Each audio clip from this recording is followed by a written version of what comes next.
I'm pleased to be joined by four wonderful ladies into Night Live or morning.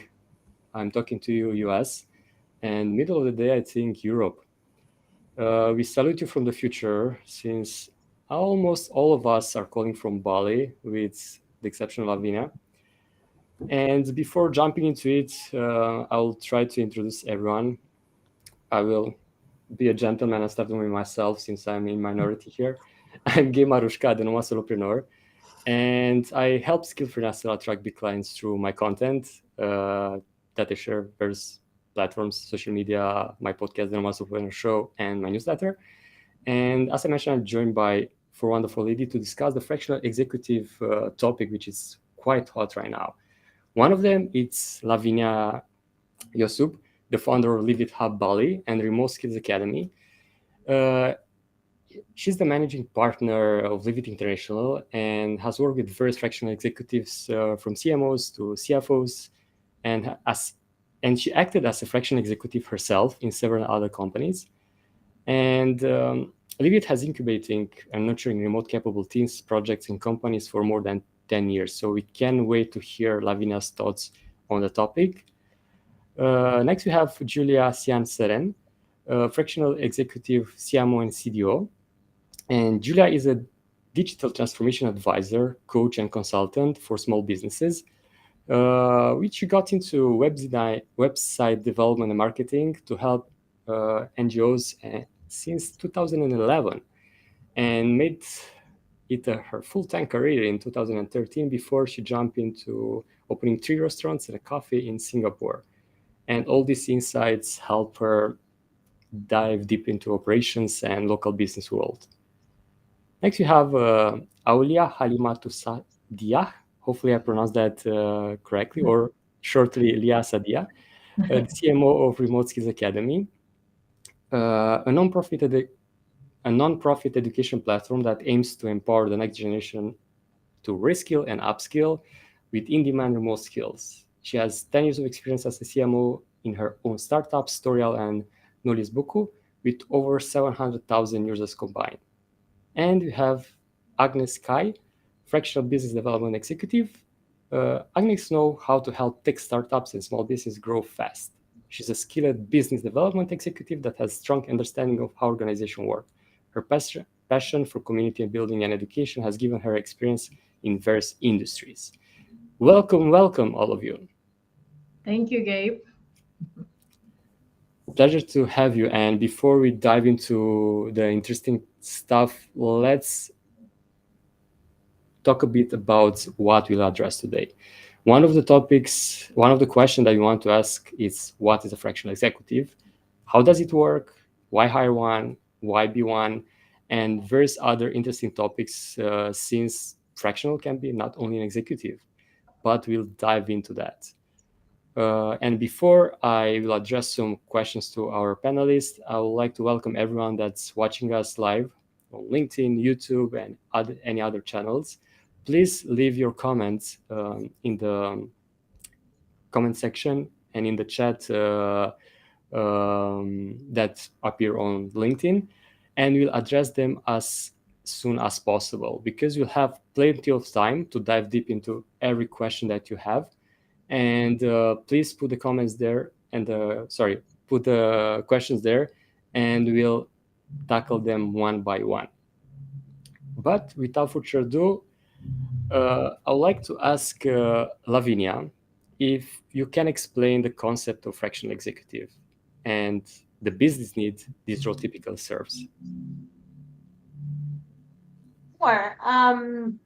It's an emerging trend, and there's a lot to say here. But in a very simple terms, a fractional executive is exactly what we hear when we say the name. So it's management, executive leadership services with a specific experience or expertise to it that are offered on a fractional basis, on a for hire basis, in the same way that you would have in the past a CMO for a company full-time working for you. If you are a startup or a smaller company, you can now basically have a fraction of that person's time but all of that expertise and competence at your disposal at your disposal for a part-time for hire basis.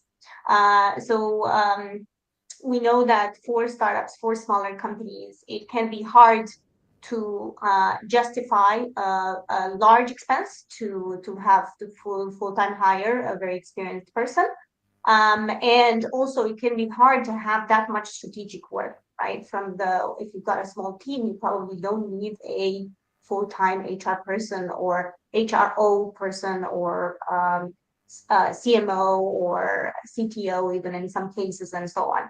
So that allows companies to have access to that kind of expertise and experience at a fraction of the cost that it would otherwise be possible.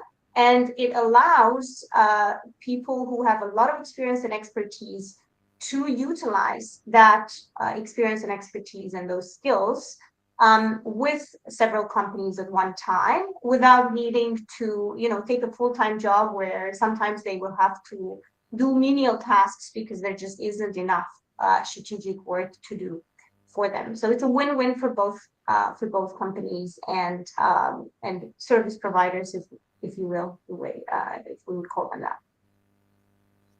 That's awesome. Thank you so much for expanding on that. And as I mentioned earlier, I know that fractional doesn't have to be necessarily an executive. How that apply to various other type of jobs? It's basically being a consultant, or that's different? How is the involvement in that area? Yeah, I think fractional services technically have existed for as long as business services have existed, right? If you need an accountant, oftentimes you wouldn't have in the beginning of a company, you wouldn't have a full-time accountant, right, working for you. You would have someone who is providing those services for a number of different people. So in many ways, those services have existed for a very long time. I think what is new is the fact that this gets applied to leadership or executive positions, right? Freelancers and consultants have existed for a long time. I think executives as fractional functions in a company is quite a new trend. And a lot of people actually are, feel like, oh, that wouldn't work because we want someone to know the team and the business so well and like be fully dedicated and be there all the time and so on and so forth. So yeah, fractional services exist in multiple other ways than just executive. And they will continue to exist for a long time in whatever shape or form, like sole traders, freelancers, consultants, and so on and so forth. Executives are a bit different because what you buy when you hire an executive person is their network and their expertise and the depth of their skills as well, and them looking out for the best interest of the company, not just billing you for hours, right? So it is a bit of a different not setup, but a different depth of collaboration and a different mindset that these collaborations entail, to say so. So I would suggest that we focus this discussion on the executive part, although fractional services, business services have existed for as long as business has existed in a way. Definitely. And you mentioned there's something that caught my attention when it comes to the involvement part of a fractional executive. In general, how much control or how much involvement has the fractional executive when it comes to the company that it's part in? And is any conflict of interest when it comes to being a fractional in different companies that are maybe in a competitive market? Yeah, those are very good questions because there are situations that can definitely arise, right? And as a company, there are a lot of pro arguments for using fractional executive services, and there are some potential downsides or risks as well, right? And then you need to take the good and the bad with the bad, right? Like you can't just have the good parts and not have the potential risks. They can, however, be mitigated.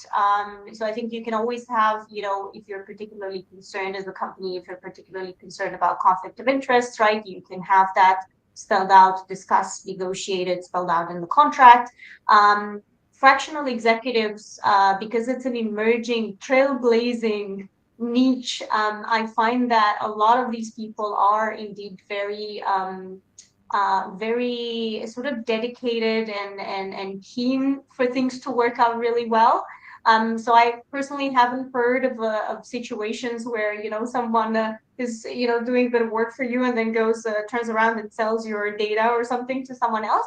But I would advise companies to look at those risks, right, and think about them and negotiate them, put them in the contract and so on. That is on the conflict of interest side.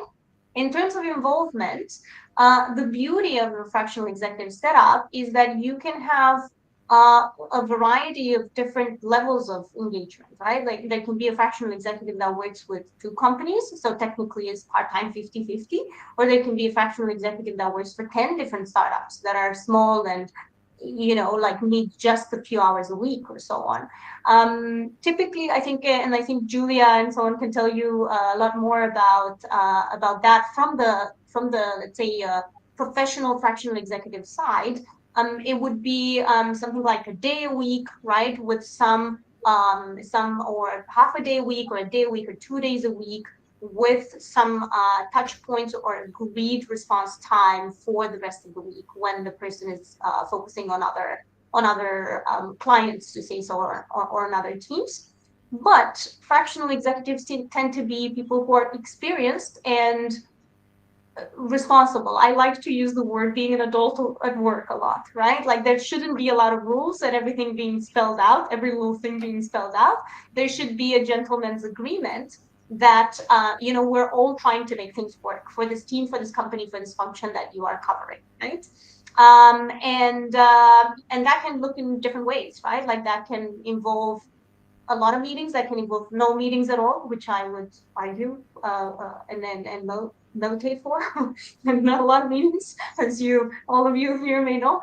That can mean a lot of async collaboration. It can mean workshops every week, right, where you work together and do things and so on. The idea is that as opposed to a freelancer or a consultant that is very specifically focused on billing for hours and certain bits that have to be covered, certain tasks that come from the company, a fractional executive should act and does act like an executive, right? Is trying to look out for ways to enhance business, to grow the team, to train the internal team, to lead things in a generally good direction for the company, and make use of their expertise, network, skills, full depth of skills, and not just being like, oh, I'm paid to do for this little thing here, right?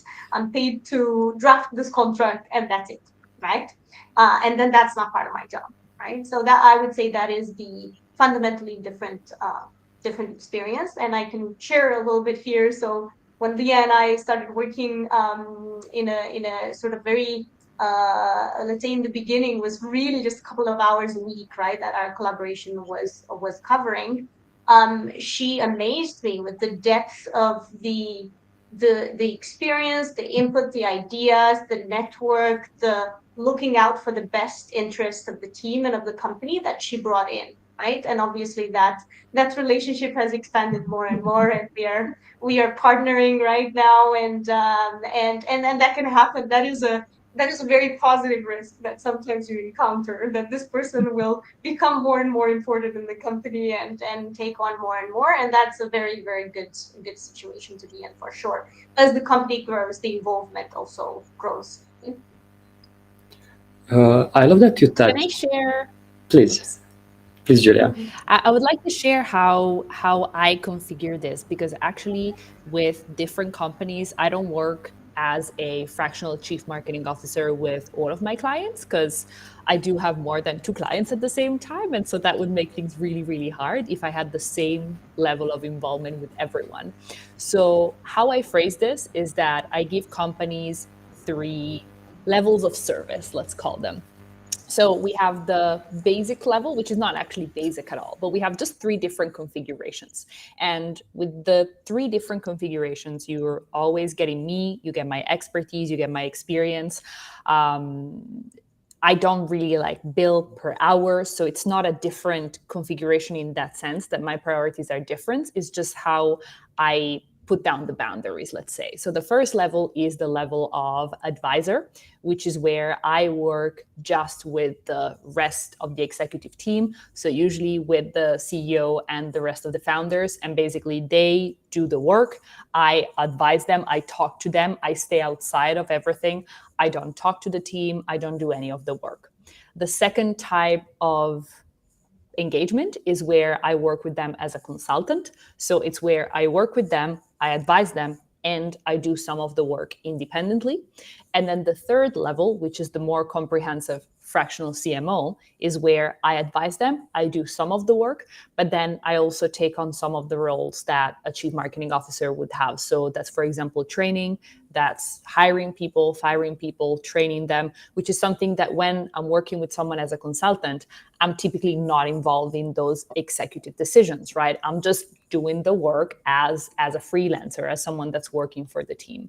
So that is also how I personally have defined the difference of involvement as a fractional chief marketing officer. So when I am hired as a fractional executive, to me, it means that I am, for almost all things, I'm part of the team. So I'm involved with the hiring, the firing, the training, the decisions. And instead, when I'm not a fractional executive, but when I'm working as a consultant, advisor, any other role, then I'm not managing other people. That is usually for me the main difference, or how I set the boundaries between, okay, which is which and which does take more time, what do I charge for? Because obviously, as you can understand, advisor, consultant, fractional CMO, there are different levels of service, and there are also different amounts of times that it takes, and so there's also different value generated, which means I bill different rates. That's how I've simplified it in my own work. That's a good example, Julia. And I think you touch on a few points there, also comparing various roles in terms of, let's say, titles, because some freelancers or consultants or coaches might consider themselves fractionals, but in reality, they are not, as also Lavinia touched on this.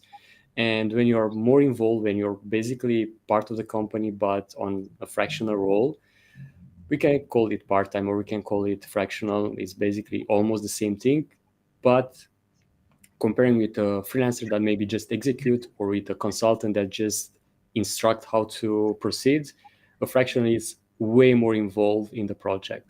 And when it comes to involvement in general, a fractional, how long from your experience can be in a company?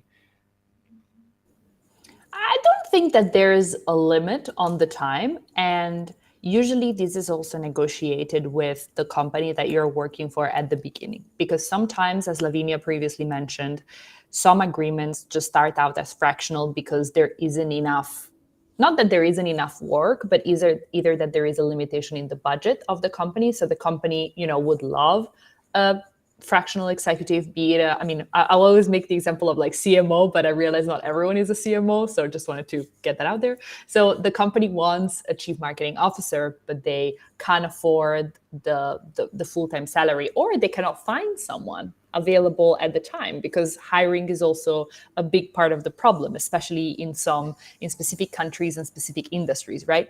So if the company cannot find someone full-time, then they find a fractional CMO with the idea of, this is our CMO. The agreement just happens to be fractional. The agreement happens to be part-time, but this is our CMO. And instead, I've had other clients, I actually have one right now, where from the first moment, we were extremely clear as the short-term nature of our agreement. And they told me, our number one goal is for us to fire you. And in order for us to fire you, it means that we have learned enough from you that we are able to be independent. And so then in cases like this, it's really just clear from the beginning that you're there for a short time. And I know that I'm doing a good job if I'm in and out in 3 to 6 months. But once again, it really, really depends on the individual needs of the company. And I mean, as Leah's story shows about how she started with a couple of hours per week, and then years later, now she's still there, right? So clearly, that wasn't a short-time role either, wasn't it, Leah?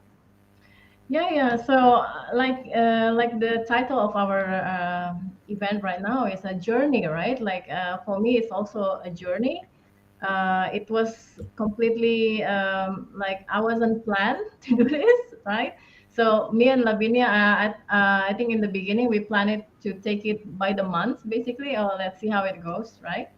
And then that's true for all my other clients actually, because I'm very careful with who I'm working with, because I've been an entrepreneur since I was 23, and then now I'm almost 40. So it's like a long time entrepreneur. So I have a big sense of being independent, autonomous. I want my freedom, right? So I want to build that chemistry with my clients. So in the beginning, usually I work with them like as a coach. So I call myself a thought leadership strategist, basically. So basically, I help my clients on their thought leadership. And then after that, this is like one of my first client actually tried to trap me into working with his team, because I don't want to work with his team in the beginning. But then he's like, okay, let's just work with me. And then I coach him. And then slowly he lures me into working with his team. And it works. We worked for at least 6 months at that time, right? So it's kind of like there's a journey. You can start with coaching the founders, and then slowly you can involve with the team, and then eventually, like me and Remote Skills Academy, become a partner basically of Lavinia, right? Really go deep into the company, running the company with Lavinia. Yeah.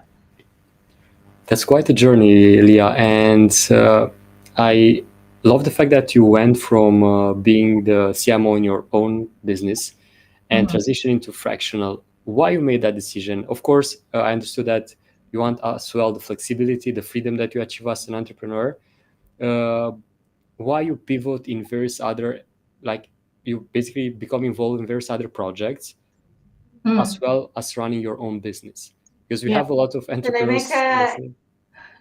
Can I make a small joke? Leah is too awesome to be contained by one company. Like she's got so many talents and interests that she needs to share them with various projects. It would be a shame, right, if it's contained into one company. No, the true story is, so I've been running several startups my own, right, in the past, maybe 2, 3 fundraising for them. And yeah, in the end, my last startup, I have quite a conflict with my co-founders, right? So basically, I was in Bali and they were in Jakarta. So that's a big misunderstood. They thought that I'm at the beach and not working, right? So this is where remote work comes in. So right, and then after that, I basically exit from my company, and then I thought, okay, now it's time for me to do things, right, other things. But I like marketing, so that's how I start, Gabe. So it wasn't planned really, but I exit from my last company, and then I kind of burn out from the startup world, from fundraising, from running my own team basically. And then I kind of, in the beginning, me and Lavinia was the one helping me a lot in everything else, right? Like looking at the finance, for example, in the beginning, right? Because I was too burned out at that time. But then now I'm getting back on track, and then I can be fully on, fully on as a fractional CMO. But in the beginning, it was really limited. My part in the company. Yeah, thanks for sharing that. And I think that's the beauty of being a fractional, because your involvement can grow and slow down based on the company needs, based on your availability. And I truly believe that those that are having currently a full-time job as an executive, it's a huge opportunity. Not only the fact that we know that we're living let's say interesting times in which restructuration and layoffs are on the rise. So this can be a huge opportunity for individuals to go basically on their own and have different engagement in different roles. And I'd love to hear as well Agnes' journey on her way to business development. Why you decide to take this step, and how was the process for you? It wasn't a decision, I would say. It was a test drive. And the moment I decided to exit the company where I worked, which was into wealth management and investment into renewable energy, I looked at my job, which was quite complex back then. And I understood that those are several functions that may help SMEs. And it looked like each part of the job could be a separate offering. So I was completely honest. Like, I know that people sometimes take several online remote jobs, which turns out to be an awkward setup. Back then, I couldn't find the name for it. And I thought, what if I will do consulting, which means a bit of learning together, a bit of teaching, and a bit of doing together. And I'll be absolutely honest that I'm very focused on results. That's why I will always oppose to billable hours. And turned out that the portfolio was growing. I was just like Juliet described, it was like several layers, and I always had this three packages where it was a lot of involvement, mostly from my heart, I would say, mostly for projects which I really cared for.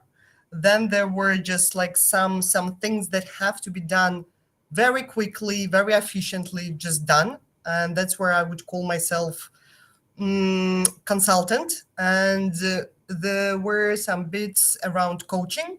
There was someone in questions asking if coaching is involved in those packages and so on. I think that's the best way to learn from each other, just to coach into better habits. And that's the question: if we talk one-on-one to executives, to someone who signed the contract, hired us, or we are taking it further and work with the team. And that's up to us basically how to craft it.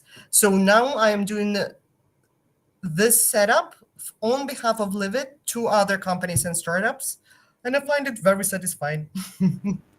So That's yeah, Gabe, back to you. Back to you. sorry, that's great. And I think, especially in your role, I think it's very interesting to hear how do you manage to basically how to manage the operations, because usually they are complex for multiple companies at the same time, being part-time basically.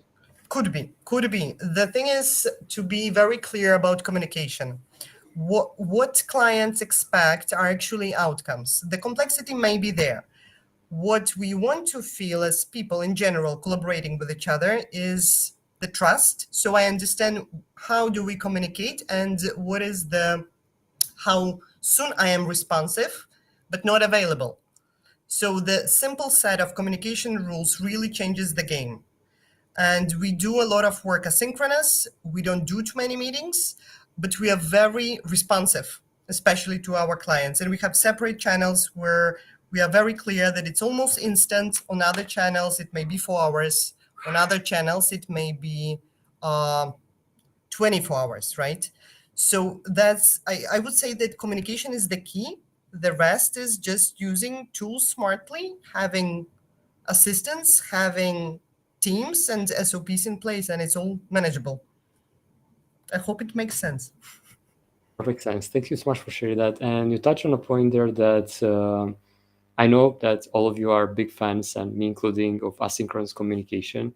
And I think when it comes to being a fractional executive, it's even more important. But how will you advise someone that is coming from the corporate world as part of big room meetings and trying to pivot into the fractional space, but in the same time being used to having so many meetings in like face to face, transition to remote work, and in the same time try to learn as they go to be able continuously to manage a team or to make sure the operation is going the same? Please, Julia. It's funny because I was talking about this exact topic a few days ago with someone that does work in corporate. And he was telling me how obviously he works for a huge organization. And obviously they have SOPs and they have manuals, right? But apparently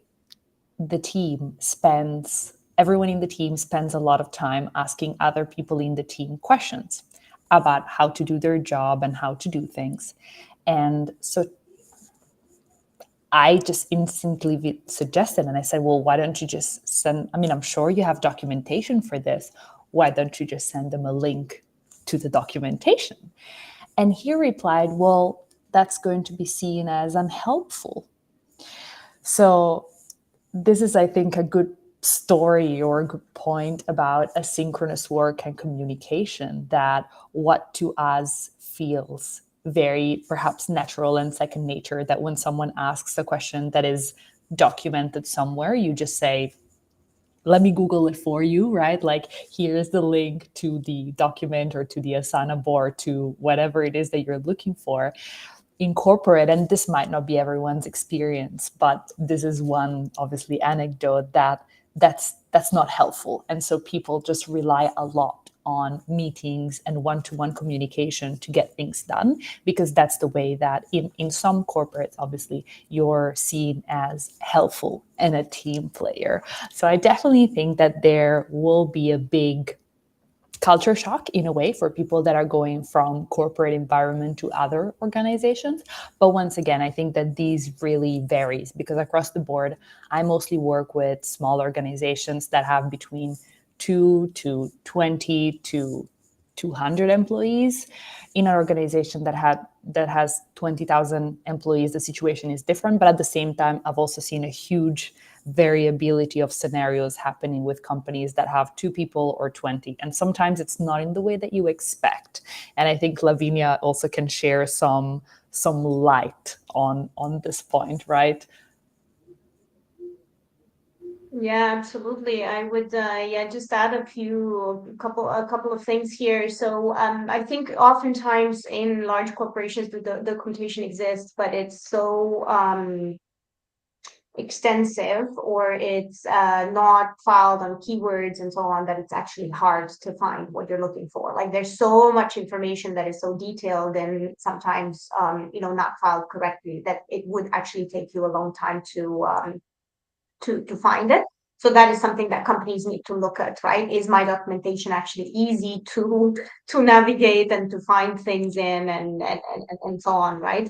In terms of async communication and so on, async communication. So for our listeners who may not be familiar with the distinction, synchronous communication is we are all online or physically present or available, or online available in one space. And we are, there's an expectation of replying instantly to messages, tasks, questions, and so on and so forth.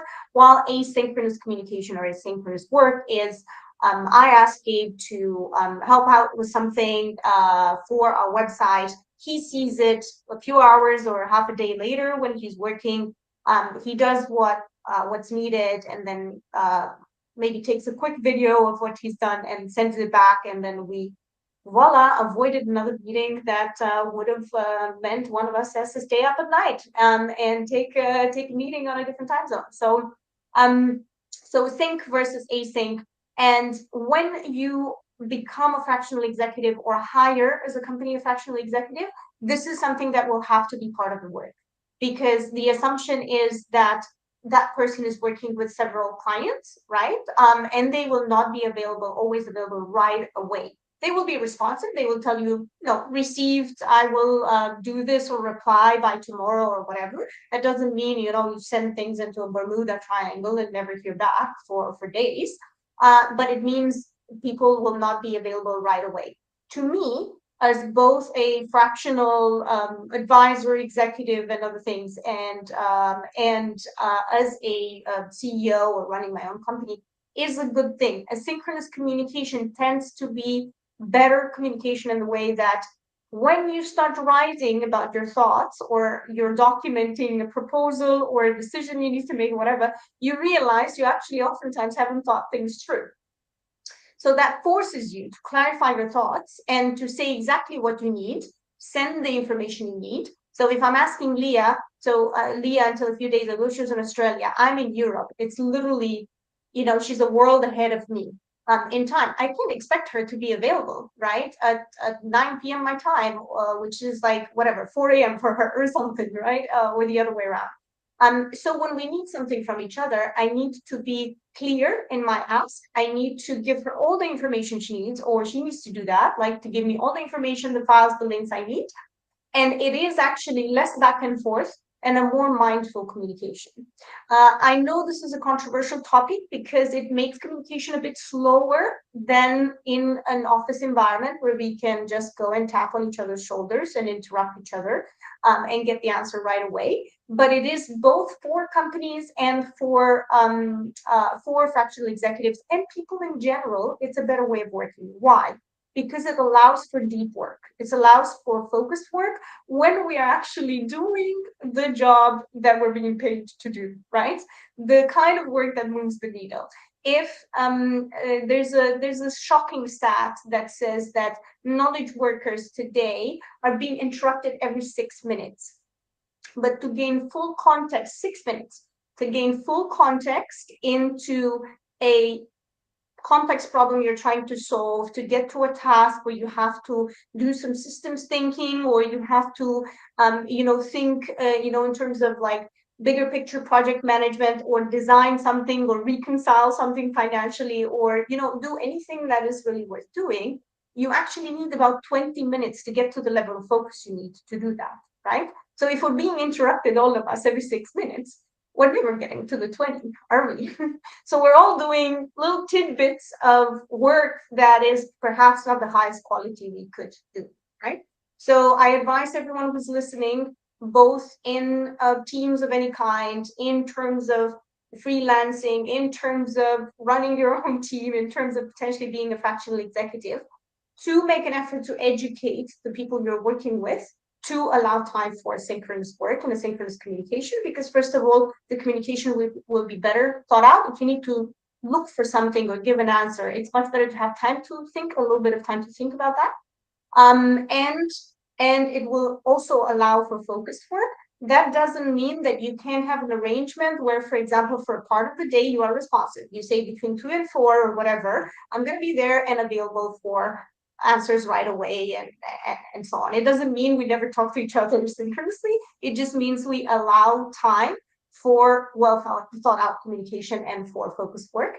And very quickly, I saw that Nidia was asking that very good question about coaching that I think some of you already touched upon. First of all, Nidia is someone like Leah, a wealth of knowledge and experience and skills that should be shared with various companies in addition to her wonderful main company. Nidia and I know each other, and I'm so glad to hear that she's here with us. And coaching is very much part of, and mentoring can be very much part of an fractional executive agreement. I would, for those who are listening, Nidia and maybe others that are wondering about it, I would try to separate the topics. So if your role is fractional CMO, keep the coaching and mentoring in the marketing field, right? Like, don't go into live coaching or financial coaching or other types of coaching, because then the lines are blurred and the scope of your work can escalate. I am speaking about this from experience, where I've had founders that we agreed to work on, for example, team like parts, right? Like systems and processes for teams, or I don't know, recruitment and so on, and it quickly evolved into something else that touched on other topics that shouldn't have been there and was beyond the scope. My suggestion would be, it is and it should be very much part of the executive agreement. And sometimes it involves the team as well. So you're coaching and mentoring team members of that company as well. But try to define the scope of the topics that you're covering. Thank you so much, Lavinia, for answering that. And for those watching us live, please ask as many questions as you can in the comments, and we'll answer all of them.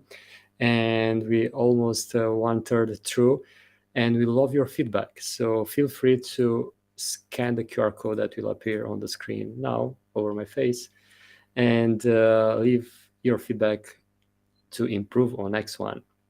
And to proceed further, a lot of people ask me, since I created this event, how you become a fractional executive. But of course, you already answer in some way. But let's say a very practical way. You're an executive in a full-time job and you're looking for option. How would you advise to proceed from that role towards a fractional role without being a too disruptive move and without compromising, I don't know, your income and so on?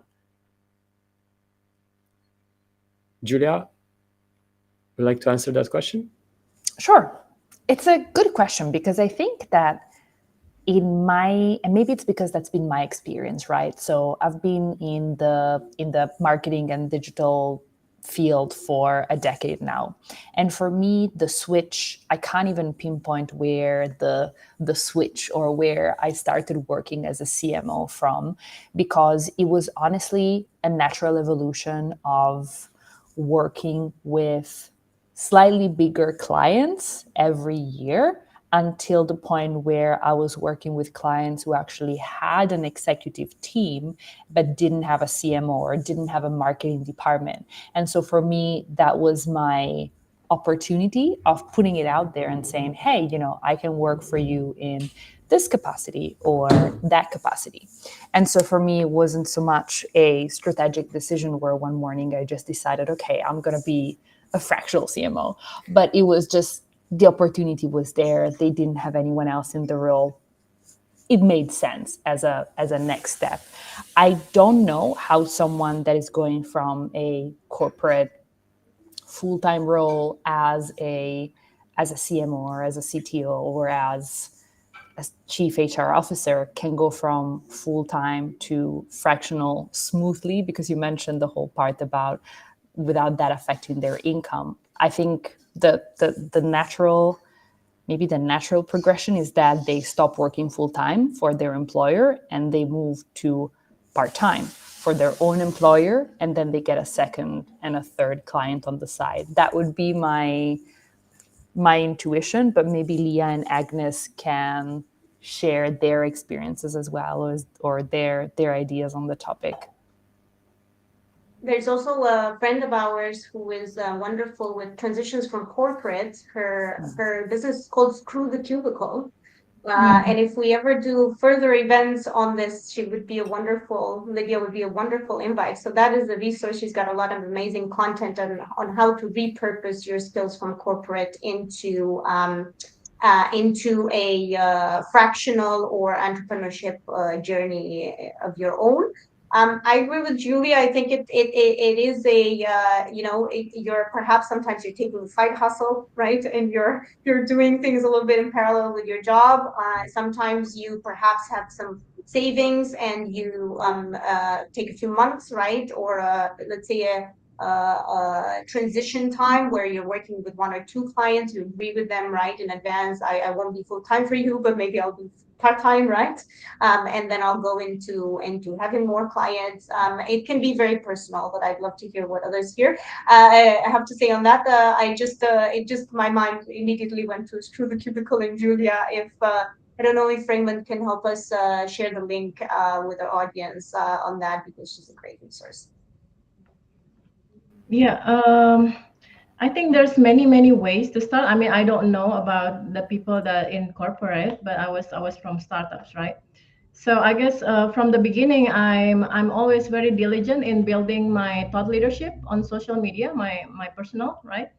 And because I'm also the founder of Girls in Tech Indonesia, and I'm having my own startup, and I'm a woman in tech. So media, especially in Indonesia, they love me, and then they keep talk about like wanting to talk to me, and I'm networking with a lot of people. So yeah, building my thought leadership on LinkedIn and on Instagram works for me.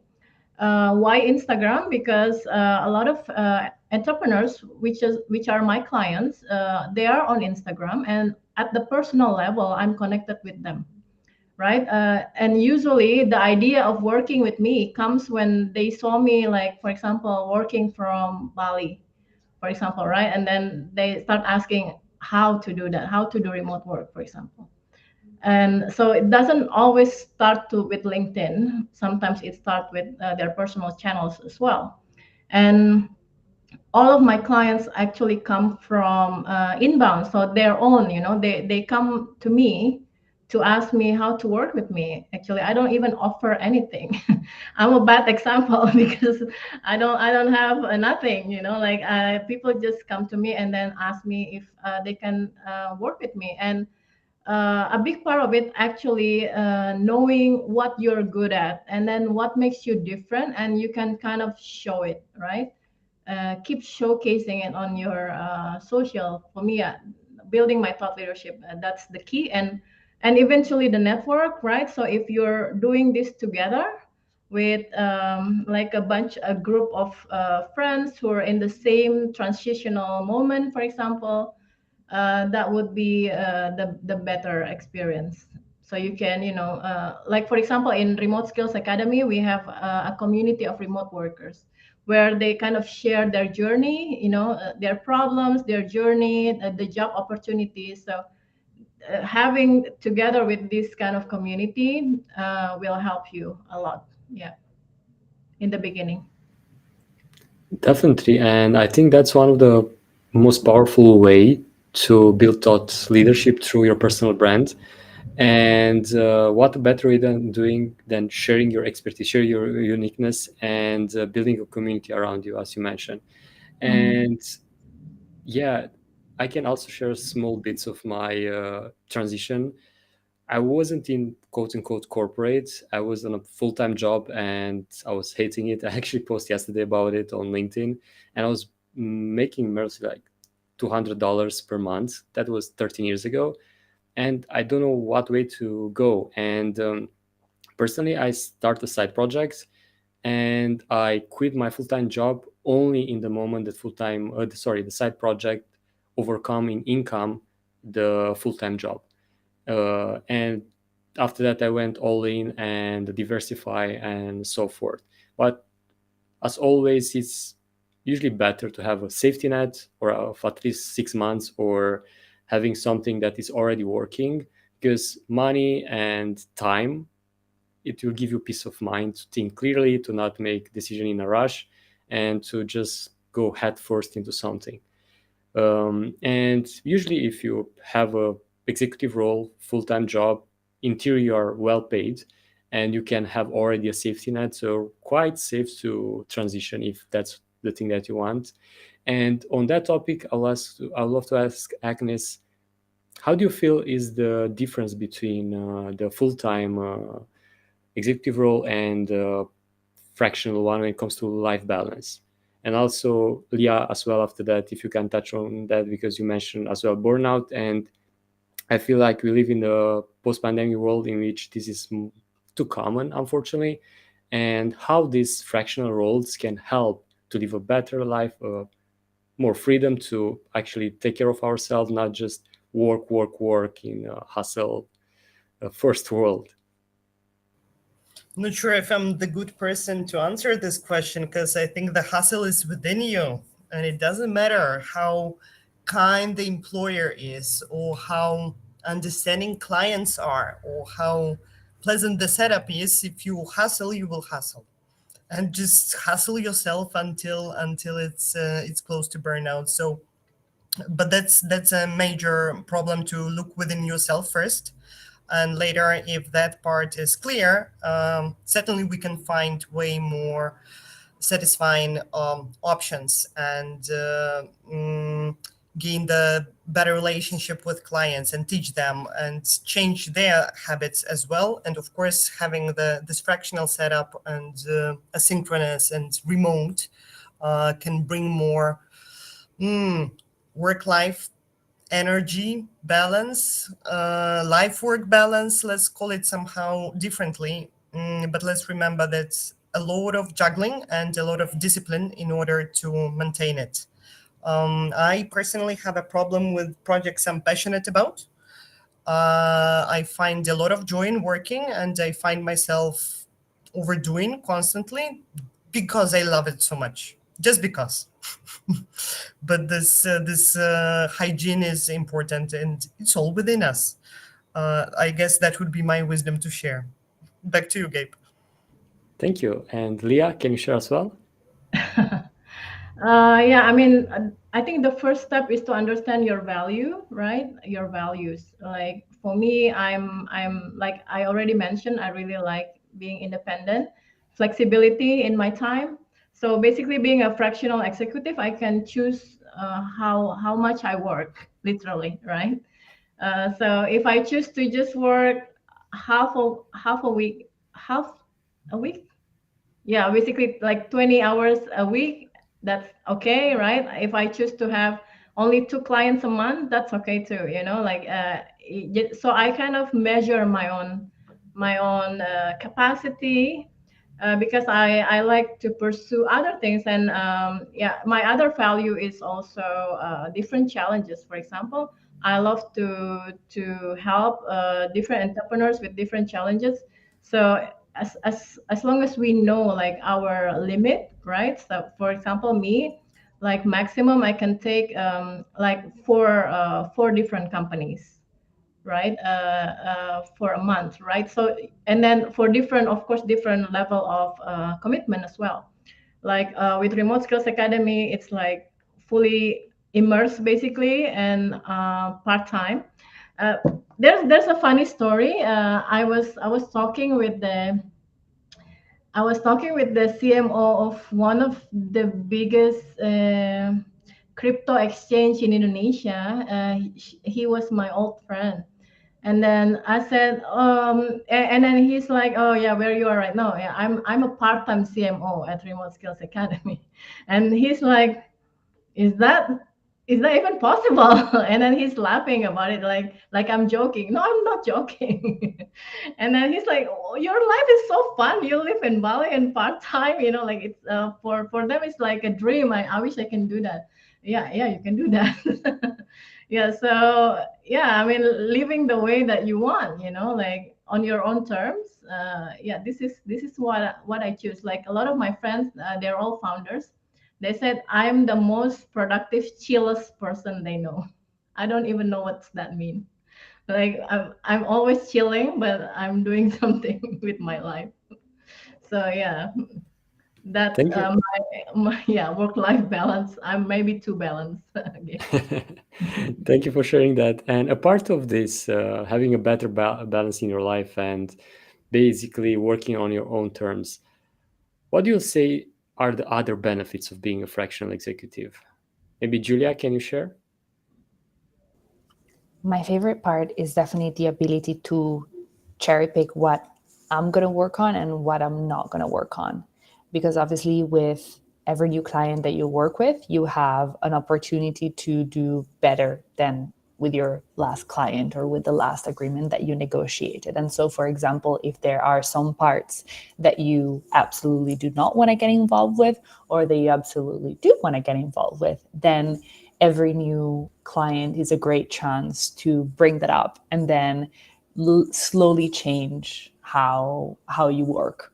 And so I like that because it's nice, because you basically can learn from your mistakes. And I think this also connects to the work-life balance part, because the difference I would say is that when you only have one job for one company, it's always, not always, but it's always intense, and it's always the same amount of effort every week. And sure, there are some weeks that are more intense, some weeks that are less intense, but usually it's intense every week.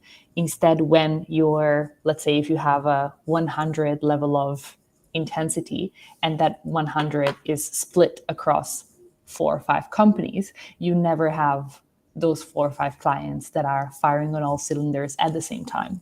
And so that gives you the opportunity to manage the intensity and making sure it's always manageable, it's always within your limits. That is really, for me, also one of the best parts of it. And then The second best part is one thing that I like to control is actually the amount of meetings that I have because I know that I do not want to get sucked in doing 8 hours of meetings per week. And the great thing though is that companies that hire a fractional executive, they're also very aware of how they're paying you for your time effectively. Like, sure, you don't have billable hours, but at the same time, they know that they don't have you for 40, 50, 80 hours a week. They know that they only have you for a limited time per week. And so I think because your time with them is less, it's a more precious resource that then companies are a tiny little bit more careful with not wasting, because they know, okay, we only have Agnes for 2 days a week. Do we want her to get some work done, or do we want her to sit in meetings with marginally important things, right? Most companies would be reasonable and say, no, we don't want Agnes to sit in meetings all day. We want Agnes to do what we hired her for. So I like that part. I really, really like that part. And in the whenever I have the three roles broken down, the advisor, consultant, CMO, I also spell down how many meetings and what's the frequency. So for advisor is 1 meeting per month, consultant is I think 1 meeting per week, and then CMO is like not 2 meetings per week, but it's like a longer meeting per week or something like that. Because I want to just spell that out, that you're hiring me to do the work, not to sit in meetings. And that for me is really just the part that makes me really, really happy about it. I guess one more thing, Gabe. Probably the idea of minimal office politic, maybe because we are very very Yes, less. We have less time in absolutely. company, no time for that. Like straightforward. I guess that's a very big benefit.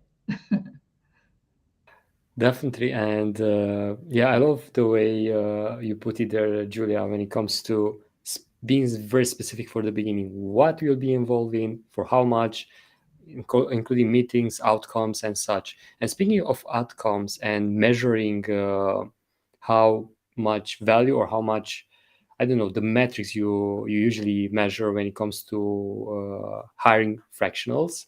I love you, Lavinia, to answer these questions since you are hiring a lot of fractional in different roles. How do you measure their performance? And because I assume it's quite different from a full-time role, or is it? But it can also adhere to the same principles that a full-time role goes into, except it's we recognize the fact that this person is fractional, right? And referring back to what Julia was saying, right, it can be quite different if a fractional executive is mostly an advisor or for the team and not directly for the results of the team versus someone who is more involved and is actually leading the team, right, for a period of time. But I think typical goal setting methods, right, that you agree with each other in terms of KPIs, right, or OKRs being temporary, usually quarter-based goals, right, that are focused on innovation and what we're improving rather than, measuring day in and day out the reach of our posts or so on. They can be like, oh, this quarter we're trying out this new campaigns, this new focus, something new, and we then evaluate the quarter and we go forward.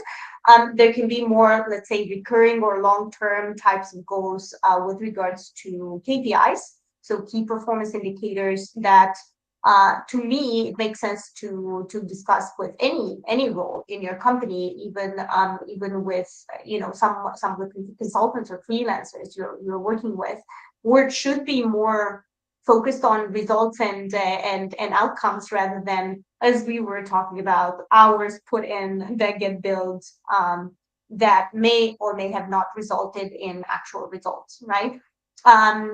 And I think Leah here is exceptional with data and looking at specific parts that go into creating the larger goal or outcomes, right? That can be broken down, and with it we usually look at team goals, we look at personal contributions and so on. So I would suggest to anyone who is actually hiring a fractional executive or wants to work as a fractional executive to specifically in this type of role focus on those things, right? On outcomes and what is going to be delivered, rather than, oh, we're going to work X amount of hours and do this and that. What is it that you're trying to work on, right? The fractional CTO, are they in to deliver a whole new, I don't know, transition to a new server or new system in some sort of way? Are they there to train the team, right? And you measure how the abilities of the team got improved, right? Is a CMO there to for vanity metrics, right? For reach or things like that, which can be good metrics, but they have to convert, right, into something that means something for the business. Or is the goal getting new clients or new leads or qualified leads for certain campaigns? Metrics like social media and so on can be very, very important, and it can be the goal, right? So that is also a good thing to look at in terms of working with a CMO or with a marketing team. For things like operations or HR and so on and so forth, is like, are you trying to put in place certain systems that help your team grow? Are you trying to hire a certain amount of people? Are you trying to train people, improve engagement in the team, improve certain, like, all of these things can be measurable, right? And it's specifically important when you have the limited time and the limited engagement that you have with a fractional executive, to be very, very clear on what goes into that and what are we all trying to do together, rather than just having a CMO and we're working together, and having a CTO, we're working together, but we don't know where we're going, right? And someone was asking the question on duration or timeline, right? I always suggest, like, start with something like 3 or 6 months and set up goals for those 3 to 6 months. What are we trying to do together in this 3 to 6 months? Then it can turn into a full partnership, like with Leah. Or sometimes, it can fizzle into it's not really relevant, which is also an experience I've had recently, right? Especially, for example, in terms of financial systems, CFOs and so on, right? You, for example, bring them in to put together a system of reporting, of metrics, of things we want to look at. Then the system got implemented, the team got trained, and then at some point that project gets finalized, and there can be a next project where there can be nothing for a while, right? So that is one of the sort of the beauties of this setup.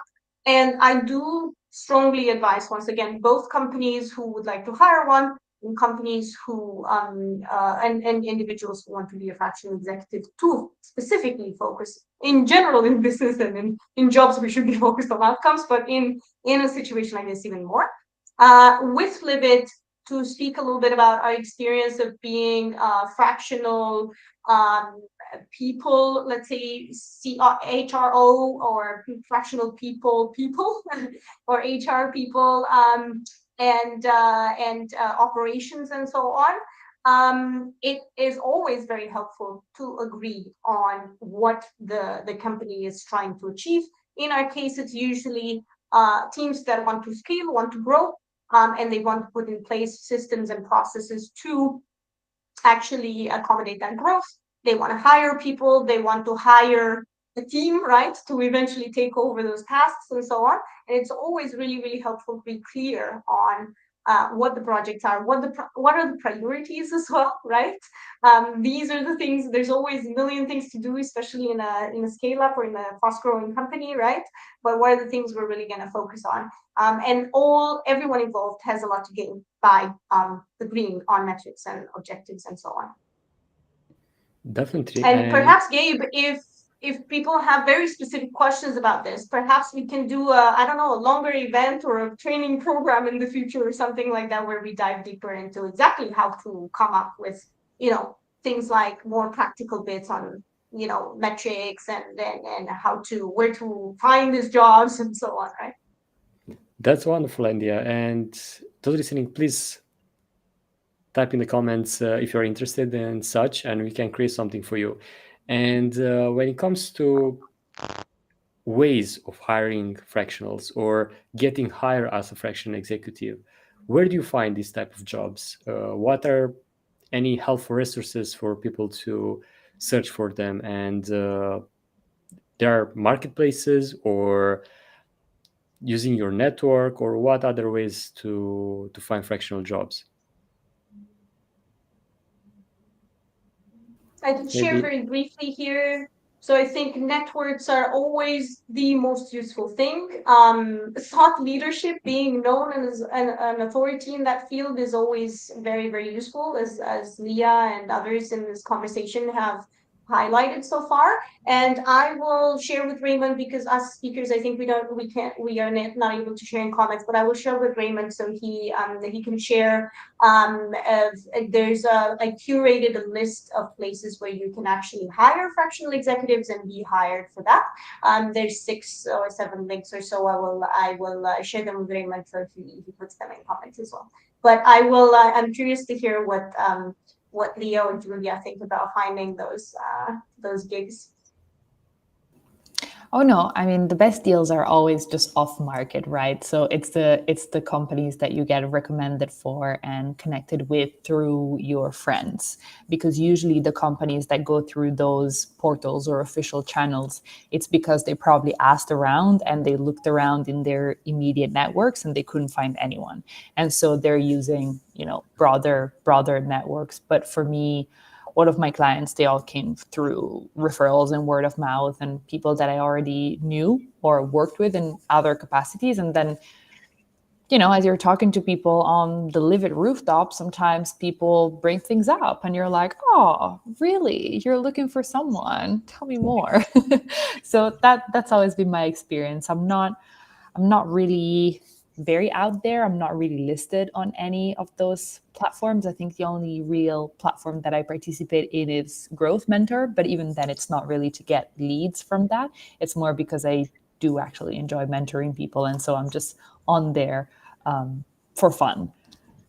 But that's my experience. Yeah, so I think for me, it's also, I already mentioned about building my thought leadership, right? And then joining in a lot of basically mentoring program. I'm usually invited to join. So I can mentor new startups basically. And my latest work as a mentor is with the Ministry of tourism and creative economy in Indonesia. They have a section for startups, right? So the more I expose myself to the startups, basically, the more they know what I'm capable of helping them, and then the more that they want to work with me more and refer me to their colleagues, basically. So my clients come from a network, and then recommendation from my past clients, and also from my thought leadership, LinkedIn, right? And then I also want you to kind of know who's your really ideal clients, like who you want to work with. For me, I want to work with tech startup founders, to be specific, because that's my experience. That was my experience. And that's why I also network with a lot of VCs, venture capitals, because they have a portfolio of startups, right? That can use of my help, actually. And then sometimes I'm also very active on Twitter, and most tech startup people are there, where when I said that I said I'm available, this is what I'm working on, and then someone can DM me, or like on LinkedIn as well. So yeah, just be out there, show your work, basically what you're doing, with who you're working with, and then share some case studies and stuff, if that's allowed, right? Thanks for sharing those. And also, Lavina wrote an interesting article when it comes to the fractional executive, and she shared there's some resources that Raymond just put up, and you can see them on screen right now. Take a screenshot or check them in the comments on LinkedIn, and you'll find the direct links to them. These are great ways to find executive roles as well. But as everyone mentioned, the power of network, of your personal brand and connections, it's just priceless. And Gabe, if you allow me, I think just a very quick thought. I think the idea of network can scare a lot of people because it's like, oh, so what if I don't have the network, right? And my suggestion would be the best way to build a network is to do awesome things for the clients, the people you work with, get recommendations for those things, get people to refer you, and don't think so much of like, oh, I need to have this wide network. It's more like I need to do good work and talk a little bit about it, because in today's world there isn't going to be someone finding you to give you a lifetime achievement award because you were the hardest working person at the office, right? Unfortunately, you're going to have to talk about it, right? Or get your clients or your current teammates, collaborators to talk about it. I know a lot of people feel like, oh, it's a bit sleazy, right? If I self promote and so on. You don't have to self promote. You just have to there's this idea of building in public, right? You're working with a client or you've done a project, talk a little bit about how you solved the problem, be known as the person who solves those problems, right? This is something we do with Livid a lot. We solve a lot of problems for our startups. So we used to incubate startups back in the day. We learned a lot through that. And now we're using that experience to help increasing numbers of their teams. And we talk about those things, right? Like we write on the blog, we do little videos, we do trainings, we are invited to speak at events, and then people start to know you as the people who talk about digital marketing or fractional CFO services, or I don't know, the future of work, or whatever your topics are, right? And then it will self-select as well, right? Like I know that Julia, for example, is talking about her services as, drama-free. Like you won't have a lot of all those things, right? That surround marketing usually and social media and so on. So it's a razor, right? Like she's just gonna self-select the potential leads or clients that like that kind of work, right? No nonsense. We're not gonna go for vanity metrics. We're gonna go for the real work, the real deal, right? And so on. So that would be those would be some thoughts. Talk about do good work and talk about it, not in a sleazy, self-promoting, super pushy way.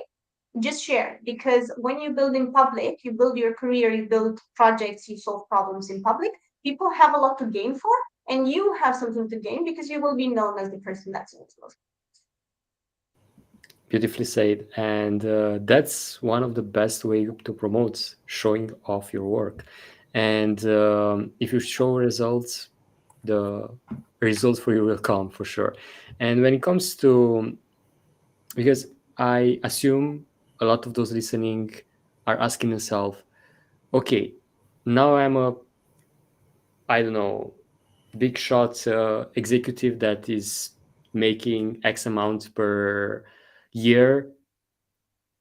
How many fractional roles should I take in order to achieve at the same level of income, or how that will affect when it comes to, I don't know, managing the revenue streams and so on.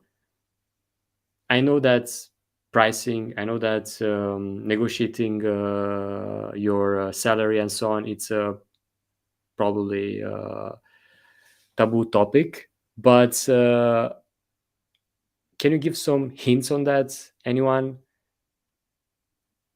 in terms of expectations? I think this is a huge conversation that we don't really have enough time to talk about tonight because it's really big. And I don't think it's a taboo topic. I think it's a topic that we need to talk about because obviously our own profitability is an important part, just like the profitability of our clients. So it shouldn't be taboo. But I think that perhaps the assumption on the question, I would challenge that, Gabe, because I think that people that take on fractional roles, I don't think that's all they can do, right? I actually think that the beauty of these arrangement is that you can take on, for example, 2 fractional roles and then do something else with the rest of the time, which can be fishing full time, but it can also just be, using your skills in a different capacity. So you could be, for example, you could be teaching somewhere, or you could work as a consultant, or you could develop your own products, or you could do a mix of things, really. So I don't think that, Yes, I don't think that any of us wants to become, in a way, like a fractional executive agency where all we do is we do the same thing, copy paste for 13 clients at the same time. For me personally, that's not really stimulating. That's not really fun. And so, even though it would be very, very profitable and very attractive from a monetary point of view, that would also be very boring. So, for me, the draw of fractional roles is really how they allow you to then have time to do other things, which may be different than just working as a fractional executive. For me, those ones are training and coaching. For others, it can be something else. It can be a different part-time role, or even just just a different work arrangement. Love that perspective. And as accidental fractional CTO myself, I can very well draw to that, since I have many roles, not only running my own web design business, but in the same time being a fractional CTO in other companies and building my personal brand with the Nomad Solopreneur Show podcast and so on. Yeah, as a fractional, you can have various roles, various aspects, and love that you brought that into discussion, since it's always a misconception when it comes to, oh my God, I might not hit that revenue goal that I have for myself, or I don't know, build that big dream or whatever when it comes to financial goals. And moving on that direction, when it comes to becoming a fractional executive, what other challenges do you think those transitioning face in order to transition to being fractional? Maybe Agnes or Leah, can you share your challenges when you transition? Challenges when I transition. Yeah, I guess challenges in general while we are doing we're becoming a fractional executive is the time management, right? Like we need to know, basically setting boundaries, really, because mostly fractional executive, coming from my perspective, I was an entrepreneur, so I always give my all for all my projects. So if I give my all for my all my project, then like I have, like everything is mixed up, right? So you kind of need to know your time, manage, okay, from what time I need to start this one, and then what's for the next, right? And just know your capacity, like what's maximum clients can you work with. Yeah, so the biggest challenge, I think, as a fractional executive is the time management, to understand where when to stop, basically. Yeah, and not everything full on, and just by the capacity, like Julia said, right? Like, oh yeah, my capacity is as a consultant, and then that's it, right? You don't go meditate with the founder, for example. Because I did that. Like I become like full on, like I'm not only taking care of their marketing, but I can also, like, oh yeah, how are you, like, are you good, like, let's meditate together, and then it's become, like everything. Right? So yeah, we need to know, like, the boundaries. And especially when it comes from a full-time job and you're used to be full on something, then diversifying yourself to multiple companies and trying to have the full role, it's basically impossible. Yeah, that's why I say, like, the headspace, like that's why I couldn't take, like, for example, 4 clients, especially in the deeper commitment, like more than 4 is impossible, because all, like the headspace to think about all of each of the companies, right? And on that point, what would be your advice for someone that is just starting this transition? How to test when you hit the limit? Because for you may be 4, but for others might be only 2 or more than 4. Yeah, there's no shortcut, basically. Just try it. You basically just experiment with it. Yeah, I don't have any answer for you, so all you need to do is just try it. I actually love that answer, because that's something that you often miss to just act and try to see what worked for us. And any other misconception when it comes? Sorry. Gabe, another big part of the transition, I think, is selling your services. Because when you come, if you come from corporate, right, and you're used to being just assigned projects and so on, you will have to sell your services. And we referred a little bit, right, to thought leadership and referrals and building a reputation and so on. But Agnes is a fractional BD, right? So she can tell you more about about selling your services and how to make that switch from, oh, I'm gonna get, because we need to spell this out loud. You're never gonna get, if you go into a fractional executive in a solopreneurship entrepreneurship journey, you will never have the comfort and the safety you have in a corporate job, where you just know that rain or shine, your big salary will come in at the end of the month, right? So it's a little bit of a shift in mindset, and I'm curious what Agnes thinks about that, having made that transition herself, and then also being a fractional BD person that can probably help you with some of those challenges. Yeah, please, Agnes. What challenges did you face?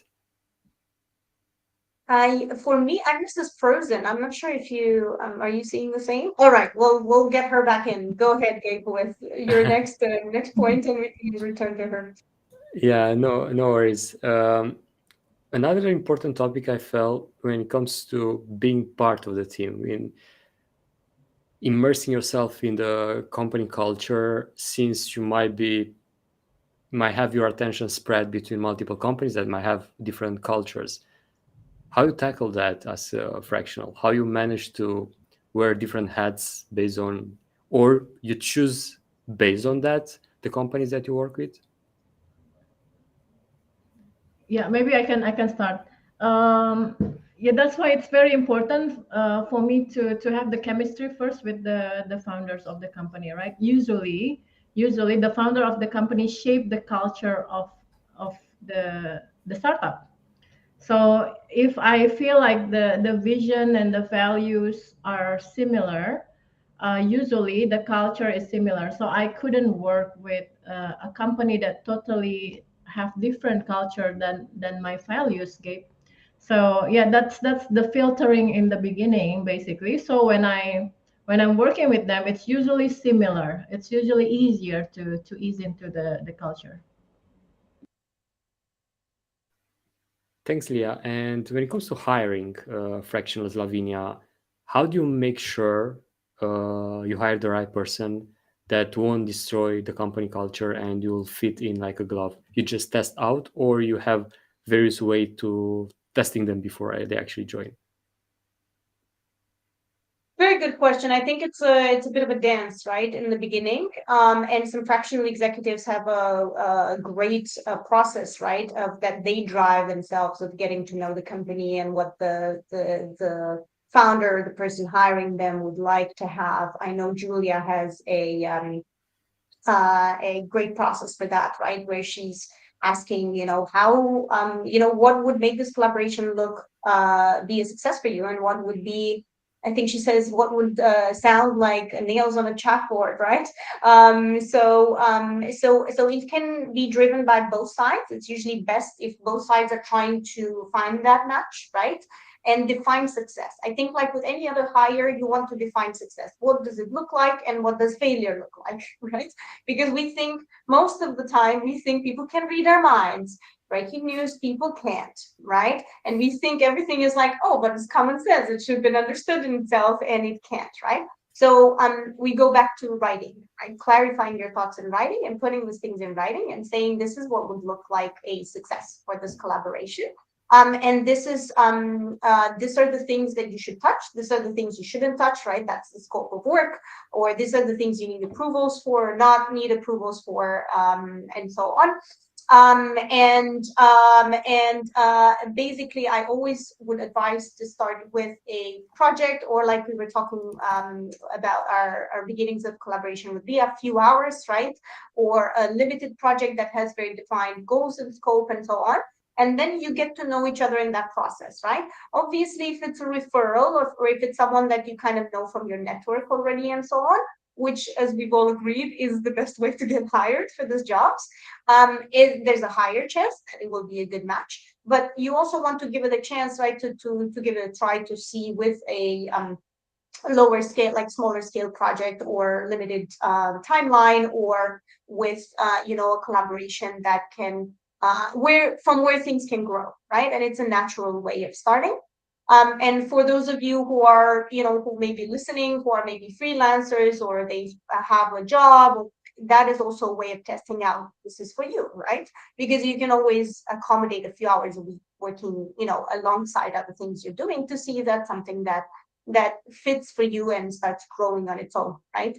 Not on its own, but like more organically, right? Rather than you being like, I'm gonna do 4 clients a week, and where are they? Because I can't find them right now, right? So that would be a thought there. You never part of it is like you can try to do the best hiring process possible. You really never know until you actually work with the person. Of course, you should do some training and so on, but I've worked with friends where I thought I knew them as people, right? And then when we started working together, they were not who I thought, and I was probably not who they thought. And then it's perfect. It's like, okay, we finalize this 1 month or 2 month or small project we agreed on, then that's not much, right? So start small and be spell out scope, spell out what success looks like and what failure looks like. Perfect breakdown. And Higher slow, right? That's sort of the option, Lavinia. And the slow can be also fractional slow in the amount. Absolutely, trying with the testers. And before I got kicked out from a stream, but there was an interesting question about offering and generally selling, which nobody likes. And I admire ladies who are super good with content and inbound and attracting people and so on. I tried on the early stage different platforms, including applying to jobs, even seeing what if somebody who is looking for a full-time will consider an offer with a fractional and setup. And that was an interesting approach because I got several gigs that way. I need to admit that those clients were not my favorite one because referrals and network brings you the aligned, I would say, people. And I guess, Lavinia, you've experienced it from the other side in the hiring in the hiring process, that network and referral and culture alignment actually comes from the close connections. And we are sharing some forms to gain the feedback. What are we missing? What we could add, what we could create, and what else we could share from the insights, right? Feedback form is here. Thank you, Gabe. You pointed very directly. I try my best. And yeah, also in the comments, you can find the direct link if you cannot scan the QR code. We love your feedback and hear from you what your thoughts are on the topic, because it's a huge trend that is here to stay. Again, we are living in a world when layoffs are on the rise, and being a fractional can be a really good option to not only continue to do what you love, but in the same time to be more free to experiment other things like being a solopreneur, for example, or act as a consultant and multiple roles like Julia is doing and Agnes as well. So try to ask questions if you didn't get a chance to be live on this stream, and we'll get to you in the comments as well with answer to those. And yeah, thank you so much, everyone, for joining. Thank you so much for sharing all the wisdom. Feel free to reach out to us. We are one message away from you on LinkedIn and other social media platforms that you are. So feel free to ask questions. Feel free to hire us if you need fractional CMOs, CTOs, BDE, and if you want to hire a full team of fractionals like Lavinia is leading. Sorry, I lost my words. And yeah, we'd love to hear again your feedback. The QR code is here and in the comments. And thank you so much, everyone, for joining, and Thanks so much for watching. Thank you.